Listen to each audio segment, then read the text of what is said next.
नमस्कार श्रोते हो. आजच्या कथेचं नाव आहे जंगल घनदाट मळलेली वाट. लेखिका अंबिका सरकार. पुस्तकाचं नाव आहे शांतवन.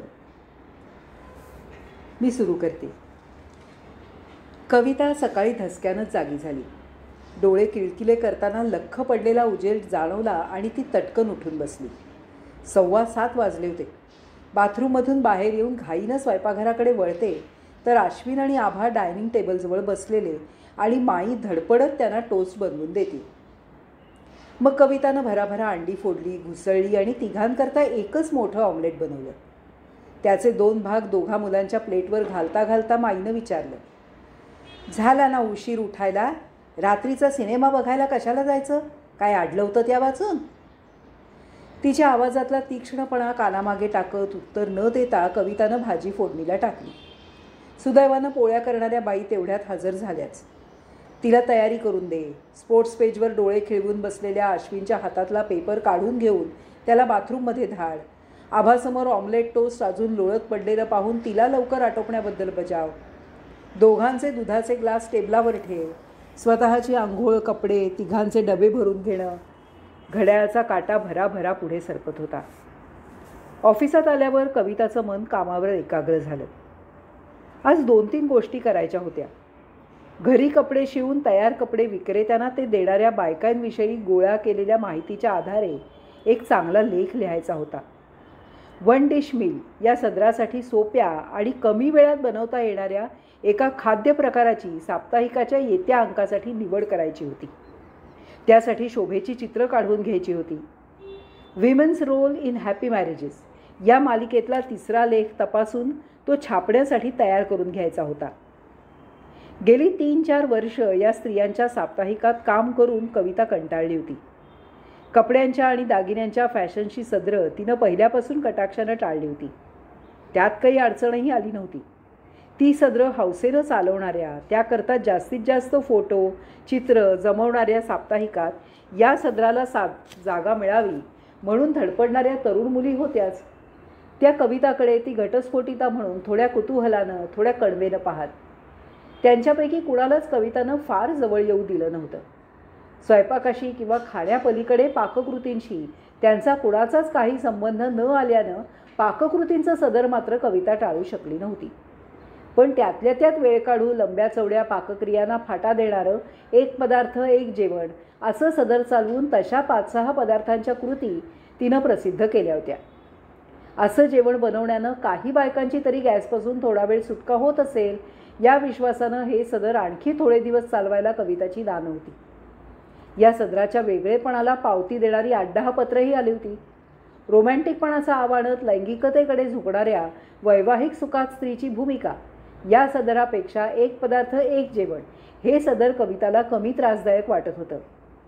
पण कितीही मनापासून केलं, साप्ताहिकाचं स्वरूप बदलण्याचा आपल्याकडून थोडाफार प्रयत्न केला तरी विमेन्स लिबला शोभेल असं विमेन्स ओन हे नाव मिरवणाऱ्या या इंग्रजी साप्ताहिकाचं अंतरंग पोशाखी राहिलंय याची कविताला तीव्र रुखरुख होती. स्त्रियांचे प्रश्न हाताळणारी मराठीतली 1-2 मासिकं इतक्या सफाईदार पद्धतीनं चालणारी नसली तरी ती अधिक प्रामाणिक आहे याची बोचक जाणीव तिला होती. दुर्दैवानं तसल्या मराठी मासिकात मिळू शकणारा पगार आपण आणि 2 मुलं यांना पुरण्याची काहीच शक्यता नव्हती. उचलखाणारे विचार झटकून टाकत कवितानं वैवाहिक सुख या मालिकेतला 4था लेख वाचला. आधी प्रसिद्ध झालेल्या 3ही लेखांपेक्षा हा 4था लेख जास्तच गोड, अगदी मुरांब्यासारखा आणि उथळ झाला होता. त्यातल्या अनेक वाक्यांवर काट मारत कवितानं तो हातावेगळा केला आणि पाकक्रिया पुढे ओढल्या. त्यातली एक निवडून तिनं ती चित्र काढणाऱ्या जसोदाकडे सरकवली आणि उठल्यापासून पहिल्यांदा सुटकेचा निश्वास सोडत ती दैनिक विभागात शिरली. सकाळी घाईत तिनं पेपरच्या हेडलाईन्स पाहिल्या होत्या तेवढ्याच. उत्सुकता ओसंडत असतानाही वाचायला सवड झाली नव्हती.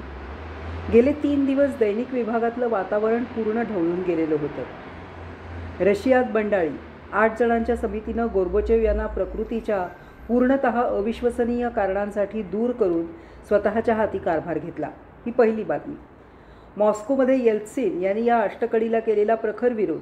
साऱ्या मॉस्कोवासियांचा येल्त्सिनला पाठिंबा. गोर्बचेव यांचं मॉस्को आगमन. येल्त्सिन यांची वाढती लोकप्रियता. रशियात पुन्हा कडक हुकुमशाही येणार असं वाटतंय, तोच पळ खाऊन विरुद्ध दिशेनं घटना घडत होत्या वेगानं. हातोडा कोयता असलेला जगप्रसिद्ध लाल झेंडा बदलायच्या, लेनिनचे पुतळे उखडायच्या हकीकती येत होत्या. या सर्व गोंधळात भारताच्या लोकसभेत चालू असलेल्या नित्यनाट्याकडे लक्ष द्यायला कुणालाही फुरसत नव्हती. दैनिकातली बाकीची सदरं यांत्रिकपणे भरण्याचं काम करता करता साऱ्यांचं कान BBC CNN कडून मिळणाऱ्या ताज्या बातम्यांकडे लागलं होतं. हा कम्युनिझमचा अंत आहे की नाही या विषयावर चर्चा झडत होत्या. गेले 2-3 दिवस हे सारं ऐकता पाहताना कविताला आपण केवळ स्त्रियांच्या मासिका साप्ताहिकांचा विचार करतो हे फारच बोचलं होतं. माई रोज सकाळी म्हणत असते त्या स्तोत्रातल्याप्रमाणे उडदा माझी काळे गोरे निवडत स्त्रियांच्या नियतकालिकात राहण्यापेक्षा दैनिकांमध्ये जावं का आपण? इंग्रजी अगर मराठी कसल्याच दैनिकांमध्ये स्त्रिया संपादक का नाहीत? दैनिकांचा ताण किंवा राजकीय विषय त्यांच्या आकलनापलीकडचे असतात की काय? इतर स्त्रियांचं सोडा, नवविवाहितेला सल्ला आणि पाककृती या पलीकडे आपण कधी जाणार आहोत? कविताला ऑफिसमध्ये माईची आठवण येत नसे, कारणच नसायचं. पण आज आठवलं की प्राध्यापकी पेशा पत्करायचा ठरल्यावर दरवर्षी जून-जुलैमध्ये तात्पुरती नेमणूक आणि एप्रिलमध्ये नोकरीची मुदत संपल्याचा कागद, ही परवड 2-3दा पाहिल्यावर वृत्तपत्रात शिरण्याचा माईनं 4 वर्षापूर्वी आग्रहच धरला. सुरुवातीला आपण काय लिहितो ते दर आठवड्याला ती आवडीनं वाचत असे. दुसऱ्या कुणाकडून लिहून घ्यावं याबद्दल मराठीतल्या कथा, कविता, लेख यांची भाषांतरं करवून घेऊन ती छापण्याबद्दल अशा अनेक सूचना करीत असे. पण 2.5 वर्षापूर्वी तात्या गेले म्हणून म्हणा की आता वयच झालं म्हणून म्हणा, तिला आपल्या करिअरमध्ये गम्यच राहिलेलं नाही. तिचं लक्ष आता फक्त अश्विन आणि आभा यांची अभ्यासातली गती आणि आपण कुणाबरोबर असतो, घरी परत केव्हा येतो एवढ्या गोष्टींकडेच राहिले. माईचा विचार बाजूला करत कवितानं ठरवलं की आज अनिलजवळ हा विषय काढायचाच. अनेक वर्ष फ्रीलान्स लेखक वगैरे केल्यानं त्याच्या जागोजागी ओळखी होत्या. 4 वर्षे एका जागी जखडून पडल्यानं आपल्याला ते जमलं नव्हतं. एवढ्यात जसोदा चित्र घेऊन हजर झाली. नेहमीप्रमाणे आजही कविताला चित्र फारशी आवडली नाहीत, पण आज तिनं त्यावरून खळखळ केली नाही. जसोदाला त्याचं आश्चर्य वाटलंच. ठीक आहे, आजचं चित्र पसंत आहे तुम्हाला? असं थोड्या अविश्वासानं म्हणत खुशीतच ती पटकन गेली. हो, न जाणो बदललं मॅडमचं मत तर काय घ्या. शिवणकाम करणाऱ्या स्त्रियांवरल्या लेखाची कच्ची टाचणं करायला कवितानं कालच सुरुवात केली होती. टाचणं पुरी करून मनात त्या लेखाचा आराखडा घोळवत कवितानं ते काम बाजूला सारलं. येत्या अंकात हा लेख येईल म्हणून जाहीर केलं होतं खरं, पण आजच तो पुरा करण्याची निकड नव्हती. येत्या 2 दिवसात झाला असता तरी चालण्यासारखं होतं. म्हणून मग लंच ब्रेकनंतर त्या लेखाच्या मागे न लागता तिनं जरा मोकळा श्वास घेतला. पुन्हा एकदा BBC आणि CNN काय येतं आहे ते विचारून ती आपल्या टेबलाकडे आली. इतर वर्तमानपत्र, साप्ताहिकं चाळताना एका ठिकाणी तिला मुरली मेलवानीच्या नव्या कला चित्रपटावर अनिलनं लिहिलेला लेख दिसला. हा चित्रपट कवितानं अनिलबरोबर गेल्याच आठवड्यात पाहिला होता. त्यावर दोघांचं बोलणंही झालं होतं. अनिलनं काय लिहिलं आहे म्हणून तिनं उत्सुकतेनं वाचायला सुरुवात केली असेल एवढ्यात पिऊननं येऊन सांगितलं, एक बाई भेटायला आल्यात. डोकं वर न उचलताच नेहमीच्या सवयीनं नावाच्या कार्डासाठी किंवा चिठीसाठी कवितानं हात पुढे केला. चिठी नाही दिली त्यांनी, असं पिऊननं म्हटल्यावर कवितानं त्यांना आत पाठवून द्यायला सांगितलं. आत येऊन समोरच्या खुर्चीवर बसलेली स्त्री 30-32ची असावी. घारे डोळे, लख्ख गोरा रंग. आपली झगझगीत नजर कवितावर रोखून ती म्हणाली, मी सुरेखा. यापूर्वी दृष्टभेटही झाली नव्हती तरी कवितानं तिला लगेच ओळखलं. घाईघाईनं हातातलं साप्ताहिक बंद मिटून बाजूला ठेवत तिनं विचारलं, बसा, काय घेणार? लिम्का, कोक, लेमन, कसलंही कोल्ड्रिंक चालेल, पण हल्ली मोठी बाटली मिळते ती मागवा, अगदी थंडगार पाहिजे. आपली फरमाईश निसंकोचपणे सांगताना सुरेखाचे मोठमोठे चौकोनी दात 32शी म्हणावीत असले नजरेत भरले. तिच्या रुंद खांद्यांनी भचलेल्या खुर्चीची बाट पूर्ण झाकली गेली होती. आपला मजबूत मान पैलवानाप्रमाणे जागच्या जागी आडवी हलवत तिनं विचारलं, ओळखलंस ना मला? कवितानं होकारार्थी मान हलवली. तिला अनिलनं केलेलं वर्णन आठवलं. रंग, डोळे, उंच बांधा. तो म्हणाला होता, माझी बायको देखणी आहे, निदान ती तरी नक्कीच स्वतःला सुंदर समजते. मग जरा पडल्या चेहऱ्यानं तो म्हणला होता, मीही सुंदरच समजत होतो म्हणा तिला आतापर्यंत. कोल्ड्रिंक समोर आल्यावर आपल्याबरोबर कविताही घेणार की नाही या असल्या चौकशा न करता सुरेखानं भराभर घोट घेतले आणि विचारलं, मी काल हे माहिती आहे ना? नाही. सुरेखाचा चेहरा विश्वास न बसल्यासारखा झाला. मुद्रेवरून तो भाव भुसण्याचा प्रयत्न न करता आपल्या बसक्या आवाजात तिनं सांगितलं, माझा नवरा अनिल आणि तुम्ही गेले 2 महिने तुमच्या दोघांचं जे काही चाललंय ते मला माहीत आहे. अनिलची आणि माझी ओळख गेल्या 2 महिन्यातलीच होती. एका मैत्रिणीबरोबर नाटकाच्या पहिल्या प्रयोगाला गेल्यावेळी अनिल भेटला. मैत्रिणीनं ओळख करून दिली. बोलताना जुन्या चित्रपटांचा विषय निघाला. अल्बर्ट कॉम्यूच्या आउटसायडरवरला चित्रपट, the spy who came in from the cold, knife in the water, passenger. Anil आश्चर्यानं म्हणाला होता, मला वाटलं नव्हतं कुणी हे चित्रपट इतके मन लावून पाहिले असतील सर. आर्ट सिनेमा म्हणणाऱ्यांची उडीला ला Dolce Vita, bicycle thief, Satyajit आणि बर्गमन याच्या पलीकडे जात नाही. कमर्शियल चित्रपटात कित्येकदा उत्तम कलागुण असतात. कला चित्रपट म्हणून नावाजलेले, कधी उगाच ताणलेले चित्रपट कृत्रिम कंटाळवाणे होतात.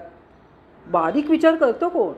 सत्यजित म्हणजे सारंच उत्तम, हॉलिवूड म्हणजे कचरा, अशी छाप मारू वृत्ती. त्यानंतर त्याच्याबरोबर 7-8 चित्रपट पाहिले.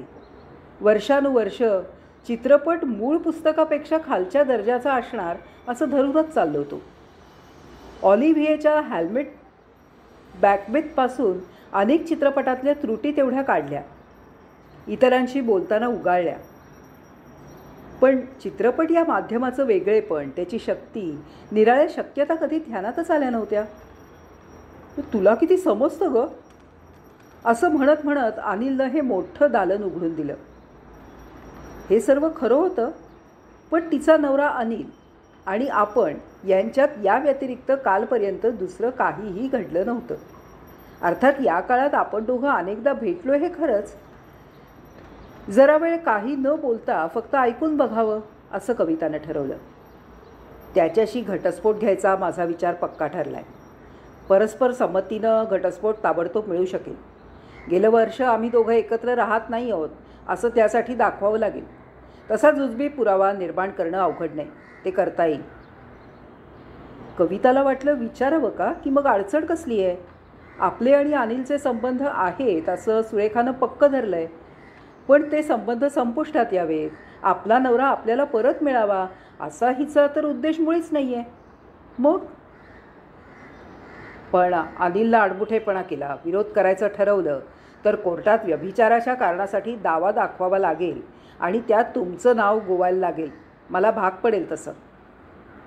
आपल्या सर्चलाईटसारख्या नजरेनं एकटक पाहत पूर्ण काबूत असलेल्या आपल्या खर्जातल्या आवाजात सुरेखानं हे ऐकवलं आणि उत्तराची वाट पाहत ती पुढे म्हणाली, तुम्हाला आधी तशी वॉर्निंग द्यावी म्हणून मी आली आहे. सुरेखाला ताबडतोब घटस्फोट हवा आहे म्हणून आपल्याला ओलीस धरून ती धमक्या देतीये, ब्लॅकमेल करू पाहतीये. हे कविताला अगदी टळटळीतपणे समजून चुकलं. माझा आणि अनिलचा तुम्ही समजता तसला संबंध नाही. करा तुम्हाला जे काय करायचं आहे ते, असा खरमरीत जबाब ही कविताची तत्काळ प्रतिक्रिया होती. पण तिला बोलायला जराही अवसर न देता लिंकाची रिकामी बाटली खाली ठेवत सुरेखा उठली आणि म्हणाली, नीट विचार करा, अनिलशी बोला, मी 4 दिवसांनी परत येईन. आणि हसूनच पाठ फिरवत चालायला लागली. विलंबानं प्रतिक्रिया झाल्याप्रमाणे कविता काही वेळ स्तंभित होऊन खुर्चीला खिळून बसून राहिली. झालेला सर्व प्रकार ताबडतोब अनिलच्या कानावर घालण्याची तिला उर्मी आली. पण अनिल कुठल्याच ऑफिसमध्ये नव्हता. तो कुठं असेल याचा नियमच नसे. कदाचित एखाद्या लायब्ररीत बसून संदर्भ ग्रंथ चाळत तो कसला तरी लेख लिहित असेल. अगदी फारच गरज पडली तर असावा म्हणून त्यानं घरचा फोन नंबर दिला होता खरा, पण तो लागण्याची शक्यताही नव्हती आणि आजच्या प्रसंगानंतर तो निरुपयोगीच ठरला असता. शेवटी अनिलला गाठण्याची धडपड न करता शांतपणे घरी जाण्याचा निर्णय कवितानं घेतला. घराचा जिना सकाळी चढताना माईनं विचारलेल्या प्रश्नांची आठवण येऊन कविता अस्वस्थ झाली. तडक घरी येतोय खऱ्या, पण माईनं ते चुकरून काढलं म्हणजे? नाही म्हणता म्हणता सुरेखाच्या आजच्या भेटीचं मनावर दडपण आलंच होतं. तिचा चेहरा पुन्हा पुन्हा नजरेसमोर येत होता. तिचा दम देणारा आवाज आठवत होता. त्या मनस्तापात माईनं भर घातली तर क्षणभर वाटलं की असंच मागे फिरून बराच वेळ घालवावा बाहेरच, रात्री घरी जावं. पण मग आभा, अश्विन आपली वाट पाहतील, उशिरा येऊ असं सांगितलेलं नाही. हे आठवून कविता पाय ओढत ओढत घरात शिरली. बाजाची पेटी काढून माई वद जाऊ कुणाला शरण वाजवत बसली होती आणि आभा तिच्या शेजारी बसून गात होती. माईची पेटीवरली बोटं पूर्वी इतक्याच सफाईनं फिरत होती. म्हातारपणानं कापणाऱ्या माईच्या आवाजात मिसळलेला आभाचा कोवळा अनपड सूर ऐकताना कविताचा ऊर भरून आला. आभाच्याच वयात माईजवळ बसून तिच्या बरोबरीनं आपण म्हटलेली गंधर्वांची पदं तिला आठवली. आपल्यावर किती खुश असायची माई तेव्हा. तिच्याप्रमाणे आपणही पेटी वाजवायला शिकावं म्हणून तिनं जंग जंग पछाडलं. ते मात्र नाही जमलं आपल्याला. मनावरला ताण उतरल्याच्या भरात करील जो हरण संकटाचे अशी लकेर त्यांच्याबरोबर घेत कविता स्वयंपाकघरात गेली. स्वतःबरोबर माईला आणि आम्हाला चहा करून तो घेऊनच बाहेर आली. शानी ग माझी पोरगी असं म्हणत पेटी बाजूला सारून माईनं आनंदानं कप रिकामा केला. इतकं साधं सोपं का नसतं आयुष्य माईच्या मनाजोगं. आजी, आई, नातवंड, स्त्री राज्य. 2 मुलं घेऊन आईवडिलांकडे परत आल्यावर कवितानं प्राध्यापकी पत्करली होती. नवऱ्यापासून घटस्फोट घेतला होता. काही वर्षांनी वृत्तव्यवसाय स्वीकारला. इतक्या वर्षांच्या अवधीत कविताला पुरुषांचे अनुभव कमी आले नव्हते. थोडी ओळख झाली की ताज ओबेरॉयसारख्या भपकेदार ठिकाणी नेणं, खाद्यपदार्थ, ड्रिंक्स बेपर्वाईनं मागवणं, चित्रपट कोणता आहे याची चौकशी न करता थिएटरची तिकीटं काढून आणणं. हा चित्रपट गचाळ आहे असं म्हटल्यावर कुठल्याच चित्रपटात काय पाहायचं असतं, आपण काय हवं ते करायचं असला निर्लज्ज उद्गार काढणं, घड्याळ, कॅसेट प्लेअरपासून हिऱ्यापाच्या अंगठीपासून भेटी देणं, बायको मुलांचा उल्लेख टाळून सिगरेटचा धूर भोवती राखावा तशी आपण सडे असल्याची वाफ खेळती ठेवणं. आपल्याला नुसती सर्दी झाली की फारच कळवळून अरे रे ही गोळी घ्या, तो इन्हेलर देऊ का आणून, रजा घ्या उद्या वगैरे सहानुभूतीचं मोठं तळं तयार करणं. कविताला वाटे आपल्याला सर्दी सोडली तर कसलंही आजारपण येत नाही याचा त्रासच होत असणार या गळेपडूना. मोठ्या अडचणी आल्या असत्या तर यांनी सहानुभूतीच्या नद्याच वाहवल्या असत्या. मुद्द्याला गोष्ट आली आणि नकार दिला तरी मनातून हवं असलं तरी बायका नकोच म्हणतात या आजी पणजीच्या नाही तर कालिदासाच्या काळीच सत्याचा अंश असलेल्या कल्पनेला चिकटून एका कोळीयाने असा त्यांचा प्रयत्न जारीच असे. किती पाणी घाला, जाळ लावा, डाळ बोटचेपी देखील शिजत नाही आहे हे पटलं की मग अबाउट. मैत्रीच्या कसली अडचण आली तरी उपयोगी पडण्याच्या बाता बंद. ताज ओबेरॉय सोडा, टेबलावर बसून उडप्याकडून मागवलेली कॉफी प्यायला सवड नसायची. काही जण तर याही पलीकडे. गाठ पडली तर अगदी दाथरलेला चेहरा, अन्याय केल्याचा, नादी लावून फसवल्याचा आविर्भाव. कुणी कुणी इतरांशी बोलताना सफाईदारपणे आपली वागणूक सैल असल्याची हवा निर्माण करीत. एकूण ह्यांचं अहंचं गळू पिकून अगदी फुटायला आल्यासारखं तयार. आपल्या नकाराची टोचणी लागली की लागलं व्हायला. अनिलनं सिनेमाला बरोबर जाणं सोडता माझ्याशी दुसरे प्रस्ताव केलेच नाहीत. थिएटर इतकी चांगली संधी दुसऱ्या कुठे कशी मिळणार. पण समोरच्या चित्रपटावर जगणं मरणं अवलंबून असावं तसा अनिल एकाग्र, पापण्यांची उघडझापही न करता पिक्चर पाहायचा. मध्ये बोलायचाही नाही. सिने सोसायट्यांच्या विशेष चित्रपटांमध्ये बहुधा मध्यंतर नसेच, पण एकदा तशी वेळ आल्यावर त्यानं आता बोलायचं नाही, नाहीतर चित्रपटाचा परिणाम जाईल असं स्पष्टच सांगितलं होतं. 5-6 वेळा त्याच्याबरोबर चित्रपटाला जाऊन त्याचा हात एकदाही खांद्या कमरेशी सोडा हाताबोटांच्या शोधातही आला नाही तेव्हा कविताला आश्चर्यच वाटायला लागलं. तेव्हा शंका आली होती की तो त्यातला तर नाही, म्हणजे मग बायकांच्यात त्याला काही स्वारस्यच नसणार की. पण मग त्याच्या बायकोचं काय. तिच्याशी नीट पटत नसावं असं त्याच्या उडत्या उद्गारांवरून एक दोनदा वाटलं होतं. ती या कारणांमुळेच नाराज होती की काय, की पटत नसलेल्या पत्नीशी अनिल एकनिष्ठ होता. त्यावेळी मनात आलेल्या शंकेनं तिचा जीव चुटपुटला. तेव्हाच स्वतःच्या मनाचा कल उघड झाला होता. अर्थात सुरेखालाच प्रत्यक्ष पाहिल्यावर त्या शंकेला जागाच राहिली नव्हती. सुरेखानं त्यातला नवरा 2-3 वर्ष सोडा 2 महिनेही चालवून घेतला नसता. दुसऱ्या दिवशी ऑफिसात पोचल्यावर कवितानं शिवणकाम करणाऱ्या बायकांवरचा लेख पुरा करायला घेतला. लेख लिहिताना एक कान अनिलचा फोन येईल तिकडे लागलेलाच होता. सुरेखाच्या भेटीची हकीकत अनिलला सांगणं भागच होतं. पण काल संध्याकाळपासून तिच्या मनात विचार घुटमळत होता की बरोबर सिनेमा पाहणं आणि गप्पा मारणं एवढ्या मैत्रीपलीकडे त्याच्या मनात काय आहे याचा अंदाज घ्यायचा. लेखाचे 2-3 परिच्छेद राहिले असताना अनिलचा फोन आला. कविताची छाती धडधडायला लागली. तिचं तिलाच आश्चर्य वाटलं. अंदाज घ्यायचा ठरवलं म्हणून काय झालं? 37व्या वर्षी 2 मुलांच्या आईला हे असं व्हावं, 20-22च्या मुलीसारखं. हृदयाचे ठोके काबूत आणता आले नाही तरी आवाज स्थिर ठेवत तिनं हॅलो म्हटलं. कविता, उद्या संध्याकाळी कुरोसावाचा राम लागलाय. अनिल, ते राहू दे. आज वेळ आहे का तुला? महत्त्वाचं काम आहे. आज संध्याकाळी आहे ना, मी मोकळाच असतो दिवसभर. मी अर्धा दिवस रजा घेते. कुठे भेटायचं ते सांग. शहरात दुपारच्या वेळी बऱ्याच रिकाम्या असलेल्या एका बागेत पोहोचल्यावर कवितानं कालची हकीकत सांगितली. सुरेखाचे रोखून पाहणारे घारे डोळे, धमकावणीचे शब्द ऐकताना अनिलला अधूनमधून खुसूखुसू हसू येत होतं. पण चेहऱ्यावरला कविताच्या धास्तीचा भाव ओळखून घेत तो म्हणाला, सुरखीचं भुंकणं तिच्या चाव्यापेक्षा त्रासदायक आहे. तू काही म्हण बाबा, पण मला ती बाई फारच जबर वाटली.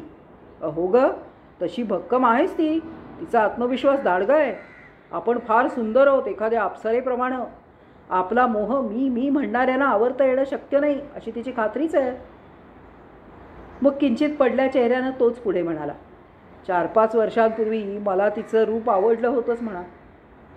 पण स्वतःला सावरत तो पुढे म्हणाला, पण त्यापेक्षा वाईट म्हणजे सुरखी फार पॉझेसिव्ह आहे. कोळ्यानं हळूहळू एक एक धागा विणून भक्ष्याला गुंतवावं तसं गेल्या 4 वर्षात तिनं मला बांधून घातलं.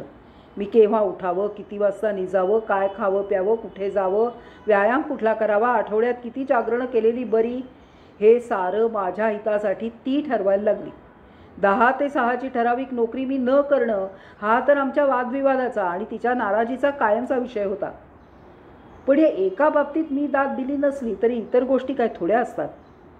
प्रत्येक चित्रपटाला माझ्याबरोबर यायचं, मग त्यावर चर्चा. अरे पण गेले 2-3 महिने तर आपणच जातोय. आई ग, सांगतो ना. तर चित्रपटांवर चर्चा आणि तीसुद्धा मतैक्य होईपर्यंत चालूच. आपली बाजू पटवून द्यायचा मला यायला लागला कंटाळा. त्यामुळे पुढं आमचं मतैक्य पटकन व्हायला लागलं. इतके दिवस सुरेखाबद्दल फार करून काहीही न बोलणारा अनिल आज मात्र एक एक भराभर सांगत होता. तिनं काल येऊन धमकीच दिल्यामुळे असं सांगणं याला भाग पडतंय का? मी लिहिलेलं ती फारसं काही वाचत नसते, त्यामुळं काही दिवस झक्क गेले. पण 1-2 परीक्षणं चुकून तिच्या नजरेस आली. मग भडका उडायला लागला. माझ्याशी बोलताना एक सांगतोस, लिहितोस दुसरं, मला फसवतोस, दुष्टपणा करतोस, मी हे खपून घेणार नाही. बापरे, कसा संसार करतोस रे तिच्याबरोबर? तुझं तूच जाणे. मेडलच द्यायला पाहिजे तुला शौर्याबद्दल. संसार करतोय म्हणू नकोस, केला म्हण. म्हणजे मला आता हे संपवायचं आहे. याचा सुगावा मी सुरखीला लागू दिलेला नाही. त्याचं हे फळ हाती येतंय. आयशाच्या तोंडी जांभूळ पडावं तसं. काय सांगतोयस काय? माझं कौशल्य आहे थोडंसं, पण हे जमलं याचं मुख्य कारण म्हणजे नंदकुमार. तो भेटला सुरखीला आणि आता माझ्यापेक्षा तिलाच जास्त घाई लागली. बोलता बोलता अनिल खो खो हसायला लागला. अरे हसतोस काय अनिल? तर करगळी दाखवत म्हणाला, घाई लागले म्हणालो ना, तेव्हा ही आठवण झाली. पण अशीच घाई होते तिला, मनात येईल ते लगेच करायची. मनावरला ताण सैल पडून मग कविताही हसली. मी म्हणून गेले 2-3 महिने माझ्यावरला तिचा पहारा ढिला झाला. तुझ्याबरोबर सिनेमा पाहता आले मला. ढिला कसला अनिल? काल दाखवलाच की तिनं पहाऱ्याचा हिसका. हां, ते झालंच म्हणा. कबुली देत अनिल गप्प झाला. अनिलला आश्चर्यानं न्याहाळत कविताही अवाक होऊन बसून राहिली. बायको आवडत नसली तरी तिनं स्वतःहून वेगळं होण्याची गोष्ट करावी म्हणून नवऱ्याचा पुरुषी अहंकार किती दुखावतो हे कविताला स्वतःच्या घटस्फोटाच्या वेळी स्पष्ट दिसलं होतं. नावडत्या बायकोला नवऱ्यानं उदार मनानं नांदवायचं असतं. त्यानं तिला टाकून दिलेलं नसताना तिनं आपणहून विभक्त व्हायची बात काढावी. नवऱ्यानं दिलेली दूषणं ऐकून घेत नाराजी सोसत नावडतीनं आवडती होण्याची खटपट करायची असते. मारहाण न करता नावडत्या बायकोला सांभाळणाऱ्या नवऱ्याचे उपकार स्मरून तिनं खालमालेनं राहायचं असतं. हे कविताच्या नवऱ्यानं गृहीतच धरलेलं होतं. सुरेखा कुणा नंदकुमारवर भाळली होती. अनिलवर खोटा आरोप करून ताबडतोब घटस्फोट मागत होती आणि पारंपरिक पुरुषाला शोभेल असा भयंकर संताप येण्याऐवजी अनिलला हास्याच्या उकळ्या फुटत होत्या. आय एम रिअली सॉरी कविता, तुला हा सगळा त्रासच झाला आहे. पण 4 दिवसांनी ती पुन्हा आली की मोठ्या कष्टानं माझी संमती मिळवल्याचा आव आणशील का तू माझ्यासाठी प्लीज. अगं सुरखीला जरा संशय जरी आला ना की मलाच माझं लग्न मोडायचं आहे तर तिनं मुळीच सोडलं नसतं मला. आता हे सगळं बरोबर जमून आलं आहे. सुरखीनं तुला यात उगीच गोवलं हे खरं, पण सत्य सांगितल्यानं तिच्या मनातला संशय दूर व्हायचा नाही. त्यापेक्षा तू थोडं नाटक केलंस की संपून जाईल सगळं. नंतर ती तुला त्रास द्यायची नाही. करशील एवढं please, if you don't mind. बरं करीन, मला जमेल तेवढं. हे म्हणता म्हणता अनिलनं आपल्याला झालेल्या मनस्तापाची दखल घेतली, आपली मदत गृहीत नाही धरली याची कवितानं नोंद घेतली. कालपासून एकसारखा मनावर असलेला ताण उकलल्यावर कविताला हलकं हलकं वाटायला लागलं. बागेतल्या बाकावरून उठून तांबड्या मऊ मातीच्या वाटांवरून फिरताना फुलांचे ताटवे पाहताना बोलणं इकडे तिकडे घरंगळत वरच्यावर तरंगत राहिलं. गंभीर विषय निघाला नाही. आपल्या करिअरबद्दलचं असमाधान, दुसरी नोकरी, अगर इतर पर्याय हे विषय कवितानं काढलेले. हलकं फुलकं बोलता बोलता थट्टेच्या सुरात तिनं विचारलं, सुरेखाला नंदकुमार भेटला तशी तुला नाही का रे भेटली कुणी? त्यावर मधाळ डोळ्यांनी अनिल लगेच, का तू भेटली आहेस की असं म्हणेल अशी कविताची अपेक्षा नव्हती. पण थट्टेनं प्रत्युत्तर न देता अनिल गंभीर झाला. तो म्हणाला, अगं माझ्याशी घटस्फोट घेऊन सुरखी नंदकुमारशी लग्न करणार आहे. लग्न? मला कुणाशी लग्न करण्याची इच्छाच नाही. 4 वर्ष गळ्यात साखळी होती म्हणून की काय, पण मला लग्न या गोष्टीची दडसच बसले. कशाला करायचं लग्न? बायको जेवण करून घालील म्हणून? तिला बरोबर मिरवायला? मुलांसाठी? शरीराच्या सोयीसाठी? मुलांसाठी माझा जीव आसुसलेला नाही आहे आणि बाकी साऱ्या गोष्टींचा गेल्या 4 वर्षातला अनुभव आहे तो पुरे आहे की.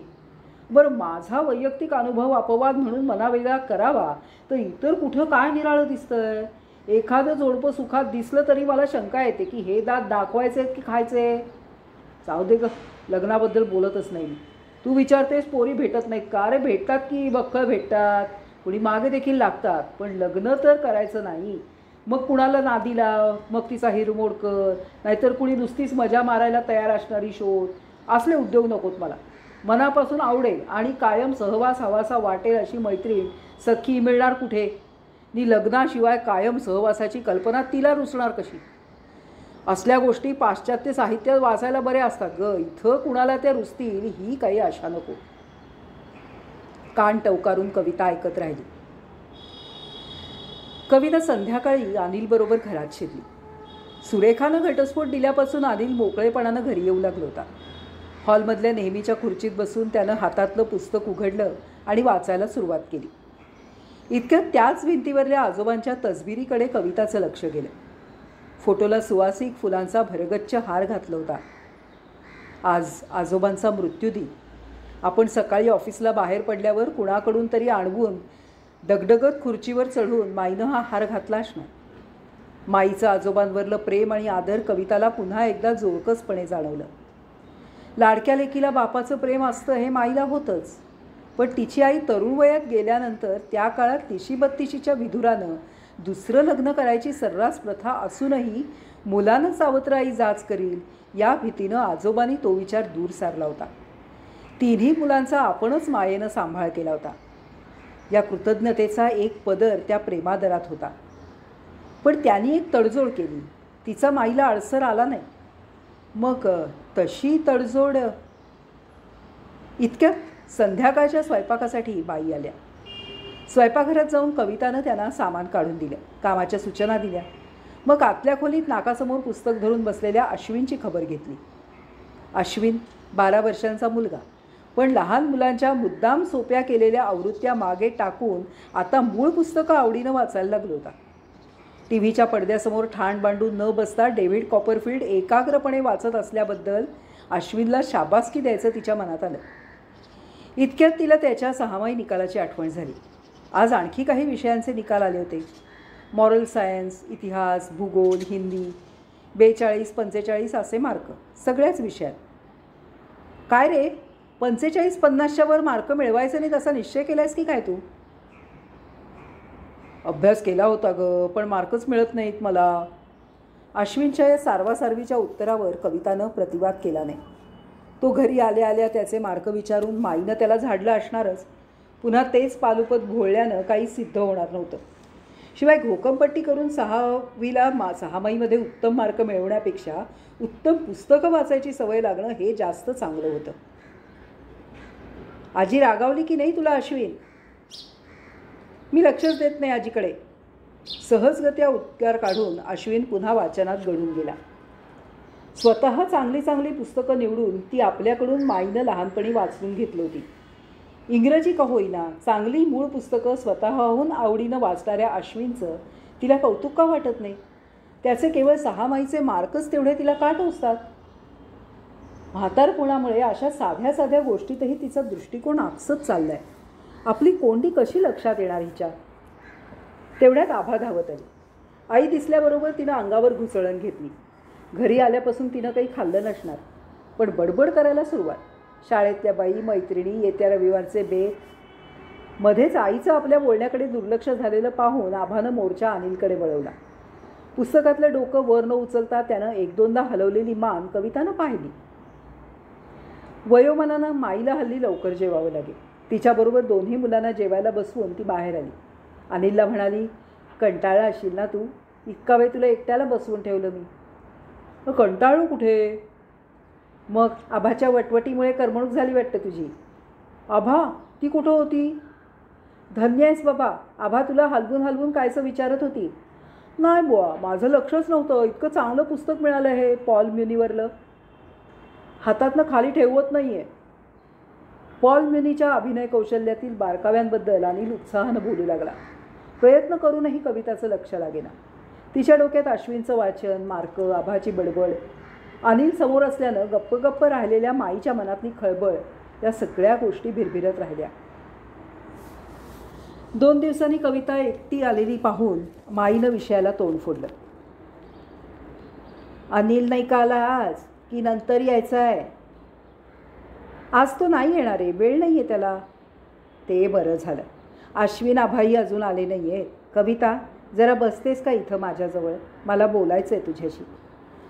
आता माई काय बोलणार हे उघड होतं. तिचा दृष्टिकोन पूर्ण परिचयाचा होता. जन्मल्यापासून जिला सांभाळलं, वाढवलं, तिची अजून अशीच काळजी घेण्याचा. माईनं आई पण खरोखरच चांगलं निभावलं होतं. आपल्याला तक्रार करायला जागाच नाही. 12व्या-13व्या वर्षी पाळीची माहिती दिली, त्याबरोबर शरीराची ओळख, लैंगिक माहिती सांगितली. त्याआधीच रस्त्यावर किंवा कुणाच्या तरी शरीराला चोरटे स्पर्श केले तर काय करायचं इथपासून ते आपल्या शाळेतल्या समवयस्क, अनभिज्ञ पण नुसता चंटपणा करायला लागलेल्या मुलांशी कसं वागायचं हेही तिनं समजावलं होतं. भरपूर शिक्षण, हौसमौस, सहली, सिनेनाटकं यांपैकी कशालाही तू मुलगी आहेस म्हणून नकार दिले नव्हते. मैत्रिणीच नाही तर मित्रही असायला हरकत घेतली नव्हती. उलट उत्तेजनच दिलं होतं. नवरा स्वतः शोधण्याची पूर्ण मोकळीकही दिली होती. हे सारं केल्यावर मुलीचं लग्न then they lived happily ever after ही तिची खात्री होती. आपण विभक्त व्हायचं ठरवलं, घटस्फोट घेतला, हा तिला धक्काच होता, पण तोही तिनं पचवला. या पुढली वाटचाल अनोळखी जंगलातली. थोड्या तडजोडी केल्या असत्या तरी बऱ्याच अंशी सुखासमाधानानं संसार केलेल्या 65च्या उतारवयीन स्त्रीजवळ मिळवत्या घटस्फोटीत लेकीला सांगण्यासारखं काही नसतं. आईच्या लेकी ते जंगल ॲमेझॉनच्या खोऱ्यासारखं घनदाट, परकीय, ऐकीव. जंगलातून वाट काढायची असते ती लेकीला. नाही, मी अनिलशी लग्न करायचा माझा विचार नाही. अगं पण तो नोकरी धंदा करत नाही, तू म्हणतेस फ्रीलान्स लिहितो म्हणून. त्यात कितीसे पैसे मिळणार? पैशांचा कुठं संबंध आला माई? मी नोकरी करते की, मिळवते ना दरमहा पगार. पण त्याचा काय आधार मिळणार तुला आणि मुलांना? स्वतःच्या पोटापुरतं मिळवण्याची मारामार. नशिबानं जुनी जागा आहे म्हणून चाललंय वाटतं. मुलांना कसा भक्कम आधार देईल असा बाप हवा. म्हणजे बघ, तुला तो जावई म्हणून नापसंत. अश्विन आणि आभाला सुद्धा अनिल आपले सावत्र वडील ही कल्पना बहुतेक आवडणार नाहीच. मनातली धास्ती खोटी. लेकीचं आणि आपलं एकमत होतं या कल्पनेनं माईचा चेहरा उजळला. अगं योग्यसो माणूस भेटेल ग पुढे मागे. मग अनिलशी संघटन कमी कर बाई तू, बरं दिसत नाही. पण माई, मला मित्र म्हणून तो फार आवडतो ना. तोडून टाक असं नाही म्हणत मी, पण मित्राच्या पायरीनं वागव. आपलं बोट हातात धरून माई अजूनही मळलेली वाट शोधू पाहत होती. माई, एक जुनी माझ्यासमोर इथेच घडलेली गोष्ट सांगू का ग तुला? कोणती ग? बघ ना, अश्विनच्या वेळी मी बाळणपणाला आलो होते तेव्हा एकदा मामा आपल्याकडे आला होता. रागावून आजोबांबद्दल वेडेवाकडं बोलत होता. आठवतोय तुला तो प्रसंग? आजोबा बघ त्याच्याकडे पैसे मागत होते. हॉस्पिटलचं बिल भरायचं होतं त्यांना. मामा म्हणाला, मी काय म्हणून पैसे देऊ?